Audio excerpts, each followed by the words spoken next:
was funny. So, and are you really doing a Mormon musical for with the puppet guys? We've been, we had this notion of doing a Broadway musical, and we've learned that that's a real slow burn. I mean, it takes a long time to get going. Forever.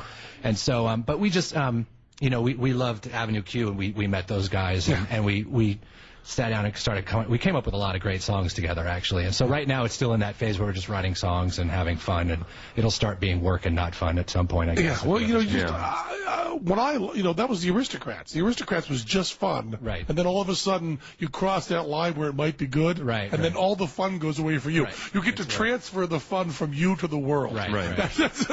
That's the choice you make. We've been down that road so many times where as soon as you sign the deal to do it, then all of a sudden your whole life changes. Well, so right now, like Trey said, it's just like we hang out with our friends and write songs. Like we'll just keep it like that for a while. So we'll have like 8 million songs for 50 years. Robert Benchley said, there is no amount of work that a man can't do if it's not what he's supposed to be doing. Right. I mean, during Team America, you could have written at least another 10 hours. You could have shot and filmed an entirely, 10 other movies. Yeah, anything that wasn't puppets. Anything but Team America we would have excelled at. I was there the second to last day, and you guys look like you wanted to die. Oh, we wanted really, to die the second day. We wanted to die. I think I did die, and now I'm in heaven. Because that movie's over. It's been paradise ever since that movie ended. Yeah, it was amazing going to that set. I loved it. Because there have been people who had visited me when I'm working hard and say, you just looked like a zombie. There was nothing there. You weren't human. And it was great going in there and seeing you not human. And you explaining to us to say, I think we're in a helicopter and I'm going to put this microphone on. And look at it, says fag. That's funny. Isn't that funny? Yeah, that's great. It's just so pathetic. The reason I asked about that, the Steve Irwin thing is pretty interesting because of all our shows, the Mother Teresa show, all those shows, it's the conspiracy nuts. Right. That gave us the most trouble and were the most dangerous.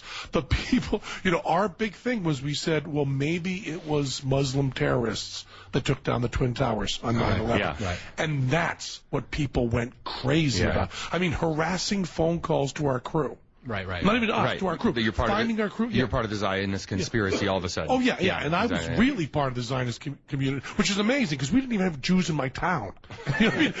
Who would I conspire with? I'm from Greenfield, Massachusetts. Right. We didn't know what Jews were. See, we did a 9/11 conspiracy show, but I think we did it so weird, and I don't think people ever figured out what side we were on. Yeah. Although we knew what side we were on.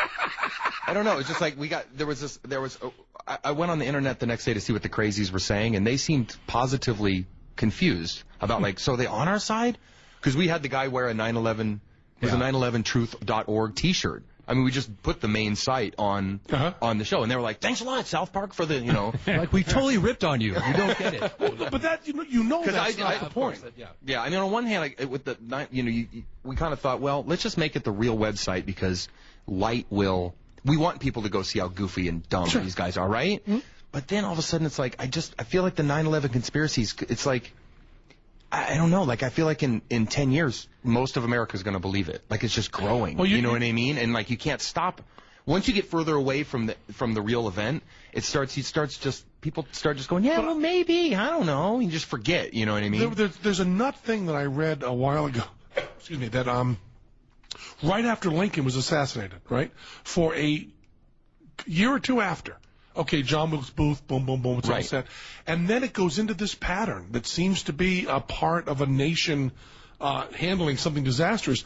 There are all these conspiracy theories. That John Wilkes Booth did not shoot Lincoln. Yeah. And it's really strong. It goes into the American consciousness and then bang. Well, and then it just goes away. And we never even heard that anybody but John Wilkes Booth did it. Right. So I think that, in Kennedy, you saw in the, I guess it kind of peaked in the mid-'70s or something, and then, of course, with Oliver Stone's movie. Because, they can kill a president and cover it up and kill everybody involved, but they can't stop Oliver Stone from making a movie.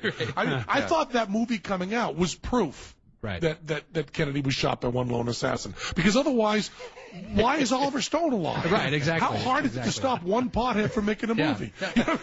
And we figured out, it's what we were trying to say in the show, is it just made sense that people want to believe there's all these reasons for it. It's kind of the same people that want to believe in, you know, all the design, everything's figured out for them and everything's planned. It's not just that, because it's too scary to think that people will just get crazy and shoot you just 'cause. You know what I mean? They want to think that, well, no, they'll only do that if you're on this side and he's on that side and this manipulating them and they're doing, you know, it's the same thing with the 9/11. It's like, it was too scary of a thing and people don't want to believe something can be that random and that, you know what I mean? They want to believe there's these giant reasons for it. There must be an author behind every tragedy. Yeah, it can't just be a combination of weird forces and weird people. And it's and just it's also happens. drama.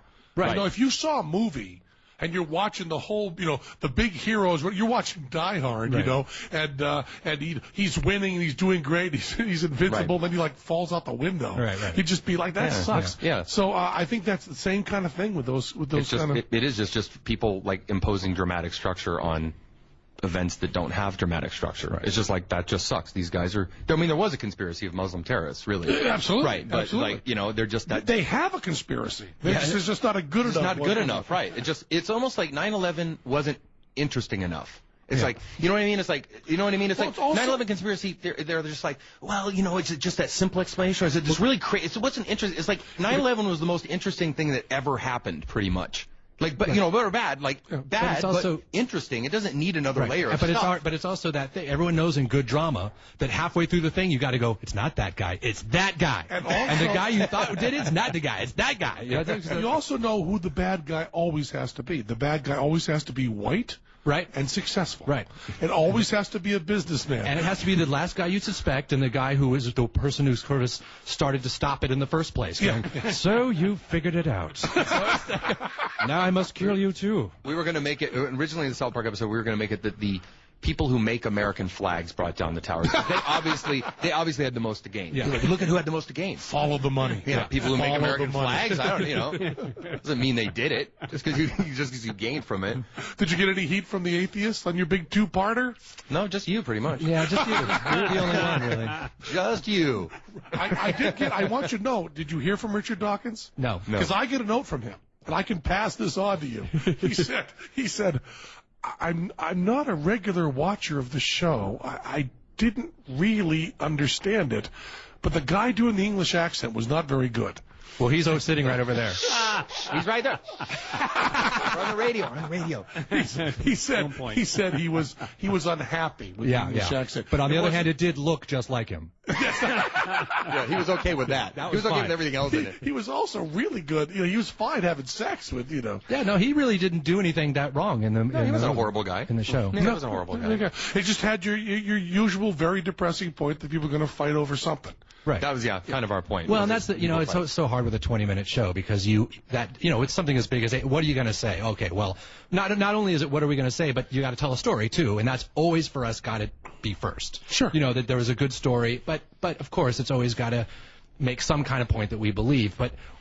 Especially after we had talked to you, there was point 1, point 2, point 3, point 4. You know, there was like 18 different things, and everyone in this room can tell you we were sitting there in the writers' room going crazy because it was just like, oh, that's a great point to make too, and it's like, yeah, but the otters have to get back to over here, and we don't have time for that point. What I loved was the atheists. You know, the ones that I'm in contact with said, you know, I don't really know whether they were ripping on us, they were okay with the others are really cool. Right. So, I mean, you got that. You got exactly. That. The atheists could always see through the jive to see what's important is the otters. We just kept saying to ourselves, look, guys, there's otters on ostriches. That's all we need. That's all we care about. we got Trey Parker, Matt Stone, Michael Godot is here giggling.